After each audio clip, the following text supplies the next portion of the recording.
have to be like these crazy Marines, you know, you want to kill everybody. I think you calm down.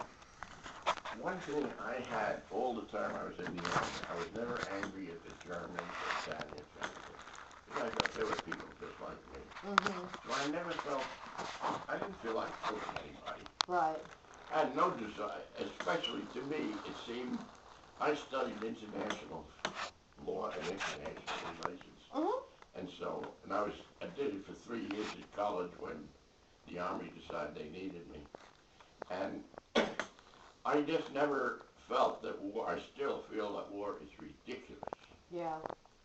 And sometimes it would come, we were attacking a little town in Italy. I went to Italy and we got to Naples. And from Naples, we walked all the way up to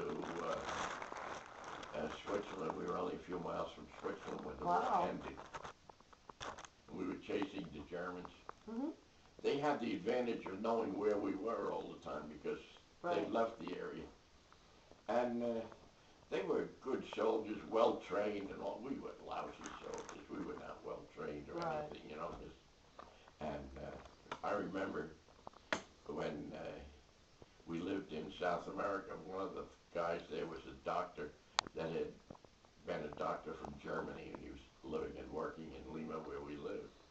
And one night we were at a little party, and he said, "Alfred, were you in the Army?" I said, "What Army?"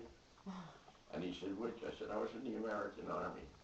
He said, "What did you think of the German Army?" It's very well trained, very well run. And he said, "Never do that to the Americans." He said, "Why?" Because we don't like war, and we don't like fighting. If we go, I said, what happened to us when we saw Hitler and Mussolini, dirty bums, we're going to just go over and knock them the hell out and get home. We were not interested in a career in the Army. And I said, you German guys, you sopped it up, and you seem to enjoy running around, and you like to beat on women and children and stuff. And he said, oh, we were. I said, yeah, you were a pretty mean group. Yeah.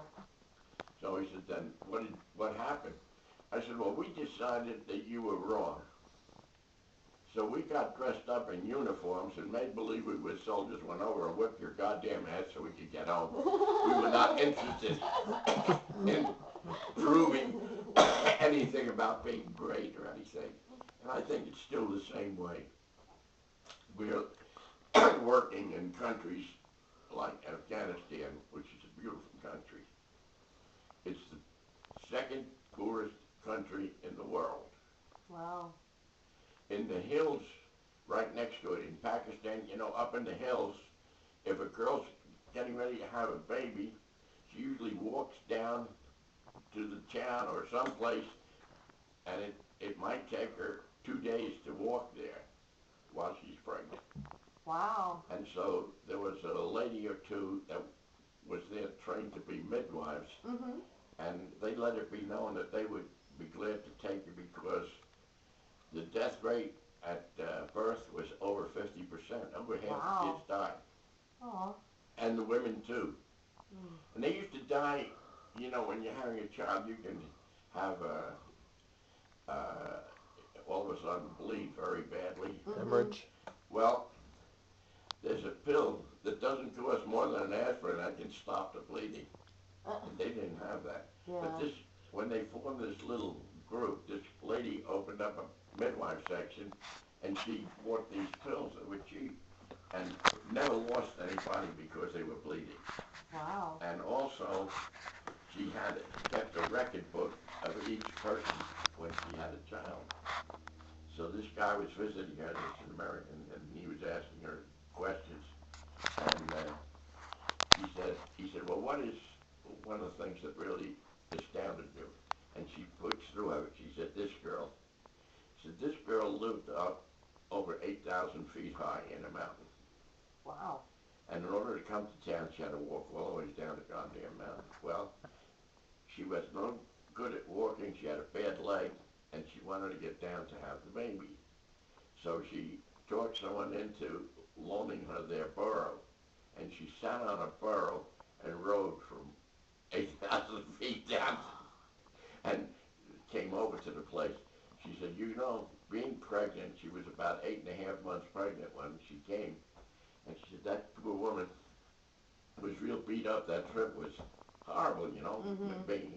And she said they didn't have the proper food, no care, you know. So she came in and she said, what happened? She said, well, she was so glad to be there, and she said, we saved her, and we got a baby born normally, no problems. And he said, I just remember how happy she was in her time to have that happen. And this is where we're fighting now. Very elegant people. Some of them know what a school is. A school is a building that the Taliban closes down wherever they can. And if there's girls in it, they burn it down. Wow. They don't believe girls should be educated. But now we're putting the Taliban back in power partially. Huh? Now we're partially putting the Taliban back in power. Yeah, and I don't know what's going to happen. I mean, God almighty, it's brutal. Plus the fact that a lot of these people, when it comes to the war, it's kind of funny. Who pays the most? If the Taliban pays them $60 a month, they go there. If the United States pays $70, they move over. They're completely disinterested. They don't know what the war is all about. They don't care. And the country is so poor that you're better off in the army because you'll never eat if you're not in something. Wow.